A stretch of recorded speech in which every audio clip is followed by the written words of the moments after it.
What's up mga kabidyo? Kamusta po kayo? For today's video, nandito tayo ngayon sa Barangay Maquiapo, sa bayan po ng Guagua, sa lalawigan po ng Pampanga. At ating bibisitahin ang isang free-range chicken farm.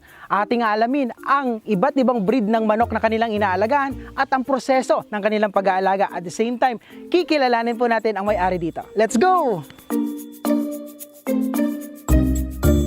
Good morning po. Good morning! Good morning. Ayun, finally Nice to meet you, sir! Finally, nagkita tayo. Hello Si po, Mary, Wow. yung manager ng farm. Wow, good morning po! Maraming salamat. Yes. Anyway, sir, bago tayo magsimula, sir, Yeah. pwede po ba tayo magpakilala sa ating Oh, mga yes. kabidyo? Oh, mga kabidyo, welcome mo kayo dito sa farm. Ang tawag namin sa farm nito is MLKKNSJ, Free Range Chicken Farm. Pangalan ko po ay si Hector Galura. Tubo ako ng Bacolor, Pampanga. At ito, naisipan ko na magpatayo ng ganito dahil i-reveal namin mamaya kung bakit at kung paano. Ayun.